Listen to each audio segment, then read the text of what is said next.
Brazil ഈജിപ്തിനെതിരെ 2-1 സ്കോറിന് വിജയിച്ചു. പിന്നെ അതുപോലെ തന്നെ പോർച്ചുഗലും വിജയിച്ചിട്ടുണ്ട് ഈ ഒരു ഫ്രണ്ട്ലി മാച്ചസിൽ. വേൾഡ് കപ്പിൻ്റെ തൊട്ട് മുമ്പ് ഇത്രയധികം ഫ്രണ്ട്ലി മാച്ചസ് നടത്തുന്നൊന്നുമില്ല. പ്ലേയേഴ്സിന് ആ ഒരു റിതം കിട്ടാൻ വേണ്ടിയിട്ട് ക്രിസ്ത്യാനോ ഒരു ഗോൾ സ്കോർ ചെയ്തു. പക്ഷേ അൺഫോർച്ചുനേറ്റ്ലി അത് വാർ ചെക്ക് ചെയ്ത സമയത്ത് അത് ഡിസലവ് ചെയ്തു. ബ്രസീലിൻ്റെ ആണെന്നുണ്ടെങ്കിൽ എൻട്രിക്ക് ബ്രസീലിനെ സേവ് ചെയ്തു. ഓക്കെ, സേവ് ചെയ്തു മീൻസ് ഒരു ലീഡ് കിട്ടി. 1-1 സ്കോറിന് ഈക്വലൈസ് ചെയ്ത് അങ്ങനെ നിൽക്കുമായിരുന്നു. കുറച്ച് മാച്ച് ഒരു ഇച്ചിരി ടൈറ്റ് ആയിരുന്നു. ബ്രസീലായിരുന്നു കുറച്ചും കൂടി ഭയങ്കര അഡ്വാൻറ്റേജ്, ഭയങ്കര അറ്റാക്ക്, ഭയങ്കര പൊസിഷൻ ഒക്കെ ശരിയാണ്, അല്ലാതെന്നല്ല പറയുന്നത്. ബട്ട് സ്റ്റിൽ സ്കോർ ടൈ ആണ്. ഓക്കെ, അത് പ്രശ്നമാണ്. ചില മാച്ചസൊക്കെ ടൈറ്റായി കഴിഞ്ഞ് കഴിഞ്ഞാൽ അതൊരു പ്രശ്നമാണ്. വേൾഡ് കപ്പ് പോലത്തെ ടൂർണമെൻറ്റിൽ സിംഗിൾ മാച്ചിന് ഓരോ മാച്ചിനും ഭയങ്കരമായിട്ടുള്ള ഇമ്പോർട്ടൻസ് ഉണ്ട്. സോ അത് വെച്ച് നോക്കുന്ന സമയത്ത് മാച്ച് ടൈറ്റായി കഴിഞ്ഞാൽ പ്രശ്നമാണ്. ബ്രസീലിൻ്റെ ലാസ്റ്റ് വേൾഡ് കപ്പ് നമുക്കറിയാം, ബ്രസീൽ ഒരു 80% ജയിക്കുമെന്ന് വിചാരിച്ച മാച്ചായിരുന്നു ബ്രസീലിൻ്റെ വേൾഡ് കപ്പിലെ ക്വാർട്ടർ ഫൈനൽ ക്രൊയേഷ്യക്കെതിരെ. പക്ഷേ ആ മാച്ച് ടൈറ്റായി. ഒരു പോയിൻ്റ് കഴിഞ്ഞ സമയത്ത് ആർക്കും ഗോൾ അടിക്കാൻ പറ്റില്ല, ഗോൾ അടിക്കാൻ സ്ട്രഗിൾ ചെയ്തിരിക്കുക. പക്ഷേ നെയ്മർ പുറകിലോട്ട് വന്നാണ് ആ ഒരു ഗോൾ സ്കോർ ചെയ്തത്. പക്ഷേ അവർ ക്രൊയേഷ്യ ഈക്വലൈസ് ചെയ്ത് അവർ പെനാൽറ്റിയിൽ ആ മാച്ച് പിടിച്ച് അവരാണ് സെമി ഫൈനലിലോട്ട് ക്വാളിഫൈ ചെയ്തത്. ബ്രസീലല്ല. ബ്രസീൽ ആ സമയത്ത് വേൾഡ് റാങ്കിങ്ങിലൊക്കെ 1-ാം സ്ഥാനത്തുള്ള ടീമായിരുന്നു. എല്ലാവരും വേൾഡ് കപ്പ് വിജയിക്കുമെന്ന് വിചാരിച്ചൊരു ടീമായിരുന്നു ബ്രസീൽ. പക്ഷേ അതിലൊന്നും വിജയിച്ചില്ല. ഓക്കെ, അപ്പോൾ അതാണ് ചില മാച്ചസ് വേൾഡ് കപ്പ് പോലത്തെ ടൂർണമെൻറ്റ്സിൽ ടൈറ്റായി കഴിഞ്ഞ് കഴിഞ്ഞാൽ ഒരു പ്രശ്നമാണ്. That's A fact. ബട്ട് അങ്ങനെ ആ ഒരു പ്രശ്നം വരരുത് ബ്രസീലിനെ സംബന്ധിച്ചിടത്തോളം. ഗോളുകൾ സ്കോർ ചെയ്തുകൊണ്ടേയിരിക്കണം. മാച്ച് ടൈറ്റായി കഴിഞ്ഞാൽ പ്രശ്നമാണല്ലേ, അത് സത്യമാണ്. അപ്പുറത്ത് ക്രിസ്ത്യാനോൻ്റെ പോർച്ചുഗലാണെന്നുണ്ടെങ്കിൽ ചിലിക്കെതിരെയാണ് അവർക്ക് മാച്ച് ഉണ്ടായിരുന്നത്. ഫസ്റ്റ് ഹാഫിൽ ഓൾമോസ്റ്റ് ബ്രൂണോ, ക്രിസ്ത്യാനോ അങ്ങനെ എല്ലാവരും ഉണ്ടായിരുന്നു. പക്ഷേ വിറ്റീനിയ, ന്യൂനോ മെൻഡസ് ഇവരെ പോലത്തെവരൊക്കെ പുറത്തായിരുന്നു.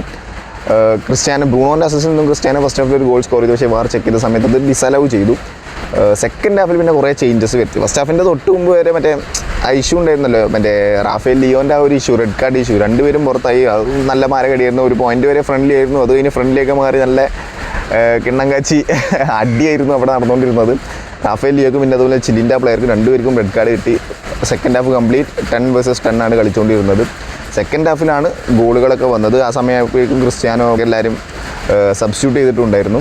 ഒന്നുമില്ല, ആ ഒരു കംപ്ലീറ്റ് പോർച്ചുഗലിൻ്റെ കോച്ച് ആസ് യൂഷ്വൽ ഫ്രണ്ട്ലി എല്ലാവർക്കും മാച്ചസ് കൊടുക്കുക, എല്ലാവർക്കും ആ ഒരു വേൾഡ് കപ്പിന് പ്രിപ്പയർ ആയി നിൽക്കുക, ആ ഒരു റിതം കൊടുക്കുക, ആ ഒരു മെത്തേഡ് തന്നെ. എന്തായാലും പോർച്ചുഗൽ വിജയിച്ചിട്ടുണ്ട്. ഫസ്റ്റ് ഹാഫിൽ എല്ലാം പോർച്ചുഗലിലുണ്ടായിരുന്നു. പക്ഷേ ഗോള് മാത്രം സ്കോർ ചെയ്യാൻ പറ്റുന്നില്ല. അതൊരു പ്രശ്നമാണ്. ഓക്കെ, ഇപ്പോൾ ഞാൻ ബ്രസീലിനെ കൊണ്ട് പറഞ്ഞ മാതിരി തന്നെ മാച്ച് ടൈറ്റായി കഴിഞ്ഞ് കഴിഞ്ഞാൽ അതൊരു പ്രശ്നമാണ് വേൾഡ് കപ്പ് പോലത്തെ ഒരു ടൂർണമെൻറ്റിൽ. പിന്നെ അതുപോലെ തന്നെ ബ്രസീലിൻ്റെ സ്ക്വാഡ് എന്നൊക്കെ പറഞ്ഞു കഴിഞ്ഞാൽ നമുക്കറിയാം ഓൾറെഡി നല്ല ഡെപ്തുള്ള സ്ക്വാഡാണ്. രണ്ട് ടീമിൻ്റെ, പോർച്ചുഗലിൻ്റെയും ബ്രസീലിൻ്റെയും നല്ല ഡെപ്തുള്ള സ്ക്വാഡാണ്. എസ്പെഷ്യലി ഓൺ അറ്റാക്കിങ് നെയ്മറേയും കൂടി ഇൻക്ലൂഡ് ചെയ്തിട്ടുണ്ട് ബ്രസീലിൽ. അപ്പോൾ നെയ്മറെ എങ്ങനെ ഇനി ഈ ഒരു ടീമിൽ യൂസ് ചെയ്യും? നെയ്മർ എന്ന് പറഞ്ഞത് വളരെ ഇമ്പോർട്ടൻ്റ് ആയിട്ടുള്ളൊരു ഫാക്ടർ തന്നെയാണ്. മൊറോക്കോയ്ക്കെതിരെ പ്രിപ്പയർ ആവും നെയ്മർ എന്ന് തന്നെയാണ് ആൻസലോട്ടി പറഞ്ഞത്. ആരെയും ഇനിയിപ്പോൾ സ്ക്വാഡിനെ പുറത്താക്കി അങ്ങനത്തെ പരിപാടികളൊന്നുമില്ല. ഈ ഒരു 26 man സ്ക്വാഡ് തന്നെയായിരിക്കും വേൾഡ് കപ്പിനും പോകാൻ പോകുന്നത്. അതിൽ നെയ്മർ ഉണ്ട്. നെയ്മർ മൊറോക്കോയ്ക്കെതിരെ റെഡിയാവും എന്ന് തന്നെയാണ് പറയുന്നത്. നെയ്മർ ഉണ്ടെങ്കിൽ ഫസ്റ്റ് ലെവലിൽ കളിക്കണം എന്ന് തന്നെയാണ് നമ്മുടെ ആഗ്രഹം. പക്ഷേ ഫസ്റ്റ് ലെവലിൽ കളിക്കുമോ? ഫസ്റ്റ് മാച്ചിൽ മൊറോക്കോയ്ക്കെതിരെയാണ് ഗ്രൂപ്പ് സ്റ്റേജിൽ ഏറ്റവും ടഫ് മാച്ച് ഉള്ളത്. ഓക്കെ, കഴിഞ്ഞ സീസണിൽ നമുക്കറിയാം സെമി ഫൈനലിൽ വരെ എത്തിയ ടീമാണ് മൊറോക്കോ. ആഫ്കോൺ എന്താ പറയുക, ലോകത്തിലെ ഏറ്റവും വലിയൊരു റമോന്താദ് അടിച്ച ടീം. ആ മാച്ച് കഴിഞ്ഞ് 2 മാസം കഴിഞ്ഞ് വീണ്ടും ആഫ്കോൺ ചാമ്പ്യൻസ് ആയ ഒരു ടീമാണ്. അപ്പോൾ മൊറോക്കോനെ അങ്ങനെ ചില്ലറക്കാരായിട്ടൊന്നും കാണാൻ പറ്റില്ല. നമുക്ക് അഷ്റഫ് ഹക്കീമി, ബ്രൈം ഡൈസ് അങ്ങനെ കുറേ പേര് ആ ഒരു ടീമിലുണ്ട്. അത് അവർ കിടിലൻ ടീം തന്നെയാണ്. അപ്പോൾ ആ ഒരു ഫസ്റ്റ് മാച്ചിൽ നെയ്മറെ ഇറക്കുമോ? അതൊരു ഡൗട്ട് തന്നെയാണ് പലർക്കും. ഓക്കെ, ഇറക്കാതിരിക്കാം. ചിലപ്പോൾ മേ ബി ഒരു സബ്സ്റ്റിറ്റ്യൂഷൻ റോളിലായിരിക്കും. ഓക്കെ, നെയ്മറിൻ്റെ കാഫിനാണ് ഇഷ്യൂ ഉള്ളത്, അറിയില്ല. ആൻസലോട്ടി എന്തായാലും നെയ്മർ പ്രിപ്പയർ ആവണമെന്നുണ്ടെങ്കിൽ എങ്ങനെ നെയ്മറെ ആ യൂസ് ചെയ്യും? നെയ്മർ ഒരു ഇൻ്റർവ്യൂവിൽ ആൻസലോട്ടി പറയുന്നത് കേട്ടിട്ടുണ്ട്, ഒരു മോഡ്രിച്ച്, ക്രൂസ് ഇവരൊക്കെ ചെയ്തതുപോലെയുള്ള ഒരു റോളായിരിക്കും മേ ബി നെയ്മറിന് കൊടുക്കുക എന്നുള്ളത്. പക്ഷേ നെയ്മർ അങ്ങനത്തെ ഒരു ടൈപ്പ് ഓഫ് പ്ലെയർ ആണോ എന്നുള്ളതൊരു ക്വസ്റ്റ്യൻ തന്നെയാണ്. ഓക്കെ, നെയ്മർ എന്ന് പറഞ്ഞു കഴിഞ്ഞാൽ ഡിഫെൻസീവിൽ ചിലപ്പോൾ മേ ബി കോൺട്രിബ്യൂഷൻ ചിലപ്പോൾ മേ ബി കുറവായിരിക്കും, ഒരു ഫിസിക്കൽ ഇഷ്യൂ ഉള്ളത് കൊണ്ട്. മെയിൻലി അറ്റാക്കിങ്ങിലായിട്ടും ഫോക്കസ് ചെയ്യുക. പക്ഷേ നെയ്മർ പോലെ ഒരു ക്രിയേറ്റീവ് പ്ലെയർ ബ്രസീൽ ടീമിൽ ഇപ്പോൾ അത്യാവശ്യമാണ്. കാരണം വിനി ലെഫ്റ്റ് വിങ്ങിലൂടെ കൊണ്ടുവരുന്ന ഒരു മെയിൻ ക്രിയേറ്റീവ് പ്ലെയർ മാത്രമാണ് ഒരു മുഴച്ച് നിൽക്കുന്നത്. റാഫീനിയ ലെഫ്റ്റിലാണ് ഇപ്പോൾ കഴിഞ്ഞ മാച്ചിൽ കളിച്ചത്. അപ്പോൾ അങ്ങനെ ഒരു ക്രിയേറ്റീവ് പ്ലെയറിൻ്റെ അഭാവം നല്ല പോലെ ബ്രസീൽ ടീമിലുണ്ട്. That's A fact. ഓക്കെ, പിന്നെ അതുപോലെ ഡിഫെൻസീവ്ലി നല്ല പ്രശ്നങ്ങളുണ്ട്. മിഡായിരുന്നു ഒരു പരിധി വരെ കുറേ കാലങ്ങളായിട്ട് പ്രശ്നം ഉണ്ടായിരുന്നത്. പക്ഷേ ബ്രൂണോ ഗിമേഴ്സും കസെമിറോയും വന്ന് കുഴപ്പമില്ല എന്നുള്ള രീതിയിലാക്കിയിട്ടുണ്ട്. ഡിഫൻസ് ഒരു പ്രശ്നമാണ്. കഴിഞ്ഞ മാച്ചിൽ എനിക്ക് തോന്നുന്നു പെരേരയും പിന്നെ അതുപോലെ തന്നെ മാർക്കിന്യോസും വരെ ഇറങ്ങിയിട്ടുണ്ടായിരുന്നു. മാർക്കിന്യോസിൻ്റെ ഒരു ടെറിബിൾ പാസ് ഉണ്ടായിരുന്നു. ആ ഒരു പാസിലാണ് ഈജിപ്ത് ഗോൾ സ്കോർ ചെയ്തത്. അവർ ആ ഒരു 1-1 സ്കോറിനെ ഈക്വലൈസ് ചെയ്തത് ആ ഒരു പാസിലായിരുന്നു. സെക്കൻഡ് ഹാഫിലായിരുന്നു സാലയൊക്കെ ഇറങ്ങിയിട്ടുണ്ടായിരുന്നത്. ഫസ്റ്റ് ഹാഫിൽ സാലയൊന്നുമില്ലായിരുന്നു, പക്ഷേ ഫസ്റ്റ് ഹാഫിൽ തന്നെയാണ് ആ ഈക്വലൈസർ വന്നത്. അപ്പോൾ അങ്ങനെ ഡിഫെൻസീവ്ലി ഇതുപോലത്തെ ഇൻഡിവിജ്വൽ മിസ്റ്റേക്സ് വരുത്തുമെന്ന് പറഞ്ഞതും സീനാണ്. അത് വരുത്താതെ മാക്സിമം നോക്കണം. അങ്ങനെ വന്നു കഴിഞ്ഞാലും സീനാണ്. ഓക്കെ, പിന്നെ ഫസ്റ്റ് ഹാഫ് കളിപ്പിച്ച പ്ലേയേഴ്സിനൊന്നല്ല പിന്നെ സെക്കൻഡ് ഹാഫിൽ ഇറക്കിയത്. സെക്കൻഡ് ഹാഫിൽ പിന്നെ എൻട്രിക്കിനെ കൊണ്ടുവന്നു റാഫീനയുടെ അസലിൽ നിന്നും എൻട്രിക്ക് ഒരു ഗോൾ സ്കോർ ചെയ്തു. അങ്ങനെയാണ് 2-1 സ്കോറിന് ലീഡ് കിട്ടി. ആ ഒരു ലീഡിൽ മാച്ച് അങ്ങനെ വിജയിച്ചു. ഫസ്റ്റ് ഹാഫിൽ ഇറക്കിയ ആലീസൺ ഉൾപ്പെടെ എല്ലാവരെയും സബ്സ്റ്റിറ്റ്യൂട്ട് ചെയ്തിട്ടുണ്ട്.